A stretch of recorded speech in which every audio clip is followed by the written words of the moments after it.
Do you ever feel like there's never enough time? Or maybe time drags on when you're bored, or time flies when you're having fun, or time's wasted when you're doing something you don't want to do? Isn't it strange when something's heading straight for your head? You don't have enough time to get out of the way, but you have all the time in the world to think to yourself, this is really going to hurt. Of course, that's sort of silly, right? Time is pretty much constant. Whether you're doing something you love or something you don't, it doesn't really speed up or slow down. It's constant. Or is it? It turns out that time actually is not constant. If you could go into outer space and travel in a fast, and I mean really, really fast spaceship, time would actually slow down for you. The clocks would go slower, your aging would go slower, you would become out of sync with time.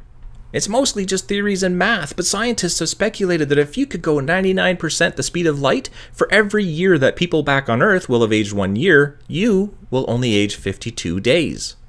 If you could go 99.9% the speed of light, just 0.9% faster, you will have only aged 16 days.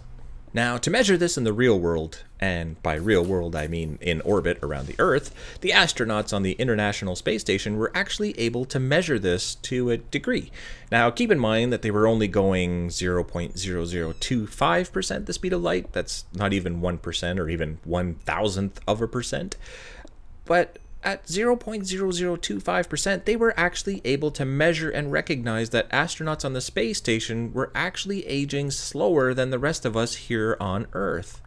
Now, granted, even if you were in outer space for your entire life and time was going slower for you than the rest of us, it still wouldn't add up to a whole lot. Like, you wouldn't even gain a whole day on us.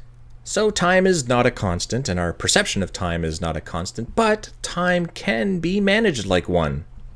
For many of us, we'll get lost on the internet watching videos or doing emails or just find something interesting and we click links and another link and we get reading and we end up wondering how it is that we didn't have enough time to get all the things done the day before when it's really quite obvious. When you think about really successful people that have families and multiple businesses and tons of meetings and they're traveling all around the world, they do all of these things because they manage their time very, very closely. Everything that they do throughout the day is on a calendar. 30 minutes for this, 30 minutes for that, an hour for something else, and it's all in a calendar. And the next day is too. And that is how they manage to do so much in the same amount of time that you and I are probably doing way less. When I created this series, Minecraft Moment, I challenged myself to fit as much information and meaningful information into a 4-minute block when everyone else is doing 20 to 30-minute episodes.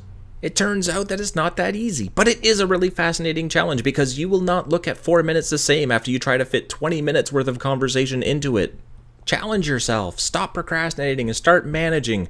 No, you won't stop the aging process, but you will get a whole lot more stuff done. You will do far more in your life than most people do sitting around wishing they had more time. Well, thank you for your time, and thank you for sharing this Minecraft moment with me. Ciao for now.